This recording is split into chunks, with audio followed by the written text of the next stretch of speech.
보통 피부암이라고 하면 내가 봤을 때 굉장히 특별히 눈에 띄거나 구분을 할 수 있을 거라고 생각합니다. 하지만 일반적으로 피부암 같은 경우에는 점과 같은 형태로 발견되는 경우가 많은데요. 실제로 병원에 점을 제거하러 왔다가 조직 검사를 해보았을 때 피부암으로 밝혀지는 경우도 다수가 있습니다. 보통 피부암은 기저세포암, 평편세포암, 흑색종 이런 여러 가지 종류들이 있는데 이런 것들은 악성 피부 질환을 총칭하는 말입니다. 피부암은 보통 백인을 비롯한 피부색이 옅은 사람한테 흔히 발생하는데 피부암은 크게 악성 흑색종과 흑색종 이외의 피부암으로 분류하고 있습니다. 그래서 병변은 대부분 눈에 잘 보이기 때문에 조기 진단이 가능한데요.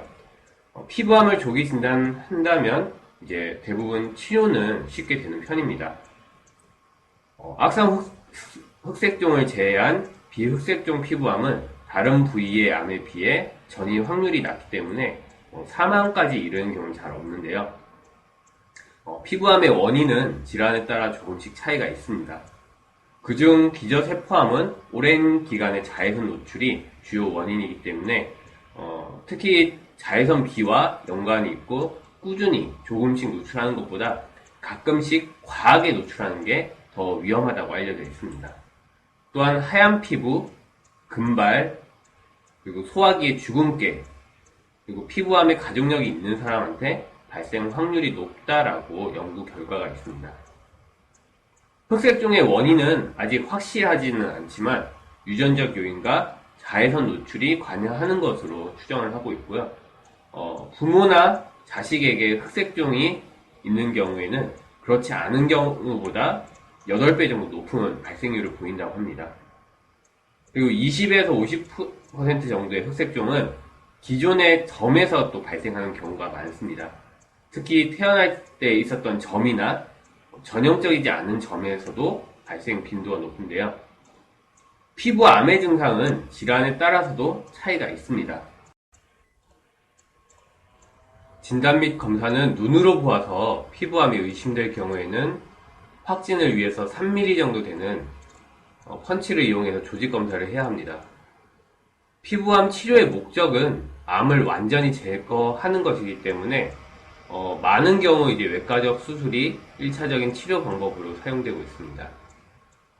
병변 주위의 정상 피부 조직을 일부 포함해서 이제 암 조직을 제거하는 방법이 가장 많이 쓰이고 있고, 전이 확률이 낮은 곳에 작은 병변 같은 경우에는 냉동 치료나 전기 소작술 같은 걸로 이제 제거를 할 수 있는데, 재발률이 외과적인 수술에 비해서 높습니다.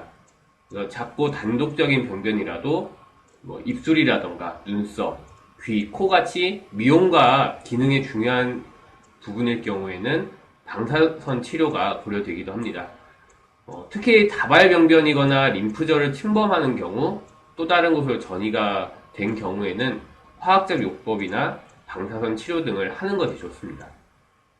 피부암은 계속 커져서 치료를 하지 않는 경우 피하와 근육, 심지어는 뼈에도 퍼질 수가 있습니다.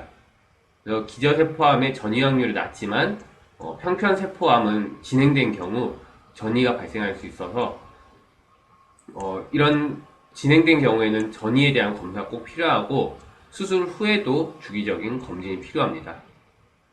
그래서 이러한 피부암의 예방 방법으로는 자외선, 특히 자외선 B를 철저하게 차단하는 게 중요하고요. 검은 점이 새로 생기거나 이미 있던 점의 모양이나 크기가 변하거나 통증이나 이런 증상들이 발생하는 경우에는 피부암을 의심해서 피부과 전문의의 진료를 받아보는 것이 좋을 것 같습니다.